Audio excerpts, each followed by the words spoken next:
All right, welcome everyone. Today, we're going to do something a little different. We're jumping forward in time to January 29th, 2026 to really dissect a single, really fascinating day in the markets. It was a day that, honestly, on the surface, seemed to make absolutely no sense. But if you look deeper, it reveals a powerful new story that was just taking hold. So, let's break down exactly what happened. So, here's how we're going to tackle this. First, we'll look at the puzzle of this completely split market. Then, we're going to pinpoint the one single event that really triggered everything. From there, we'll follow the ripples, the dramatic domino effect through the software industry and into the world of physical stuff. And finally, we're going to wrap it all up with some clear strategic takeaways. Okay, let's set the stage for this really pivotal day. On January 29th, 2026, if you just looked at one market index, you would have gotten a completely wrong picture of what was going on.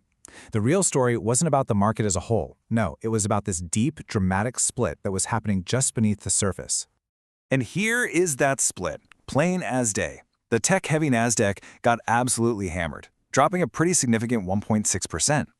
But at the same time, the Dow Jones, the one filled with all those classic industrial companies, it actually finished the day up. This wasn't one market moving together. It was a market being torn in two completely opposite directions. So you have to ask yourself, right?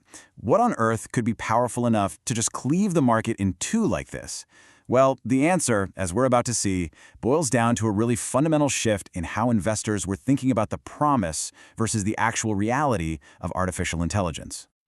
So, how did this all unfold? Well, the entire story for the day was really kicked off by the earnings reports from two absolute tech titans. And the market's reaction to their results? It was fast, it was clear, and frankly, it explains everything that followed. This right here is the whole story in a nutshell. On one hand, you have Microsoft. They came out and said they were spending a fortune on AI infrastructure. But, and this is a big but, their Azure cloud growth was slowing down. The market's reaction was brutal. The stock got crushed, down a shocking 12%. But then you have Meta. They also spent a ton on AI, but they were able to show with numbers that this spending was already leading to a huge surge in ad revenue, and the market absolutely loved it, sending the stock up 10%. So what's the big takeaway here? It's that we hit an inflection point. The era of just funding the AI dream, of patting companies on the back just for talking about their AI strategy, that's over. The market has shifted into a whole new phase. It's become a show-me-the-money moment. Investors are now demanding to see real, tangible profits being generated from all these massive AI investments. And this new kind of ruthless focus on immediate profits, well, it had some devastating knock-on effects, especially for one specific part of the tech world. The fallout was just a bloodbath in the software as a service, or SaaS, industry. The main ETF that tracks all these companies, ticker symbol IGV, it just plummeted. A staggering 5% drop in one day. That's not a correction. That's a wave of fear just washing over the entire sector. So what was behind this panic? Well, the logic was really twofold. First, Microsoft's report was like a warning shot to the entire industry. Hey, building out AI is incredibly expensive, and it could seriously crush your profit margins. But there was a second, much deeper, almost existential fear. The idea that AI itself might just eat the very industry it's supposed to be helping. Investors started to seriously worry that advanced AI could automate coding, do complex tasks, and maybe, just maybe, make a lot of these traditional software companies totally obsolete. That's why you saw big names like ServiceNow and Salesforce get sold off so heavily. Now, in the markets, you know how it works. Capital never really disappears, right? It just relocates. And as all that money fled the uncertainty of the digital software world, it poured with incredible force into the tangible physical world. And you can see this great rotation right here in action. Money's just flooded into the physical things you need to actually run AI. We're talking hardware. Companies like SanDisk, making memory chips, saw their stocks soar 12%. We're also talking infrastructure. I mean, even companies like Caterpillar got a boost, because guess what? You need their heavy machinery to build those giant data centers. And beyond AI, money just flowed into classic safe havens and physical commodities like gold, copper, and oil. This whole rotation got turbocharged by this powerful theme called the debasement trade. Now, it sounds complicated, but the idea is actually pretty simple. It's when investors start to worry about the long-term value of a currency, like the US dollar, maybe because of rising government debt.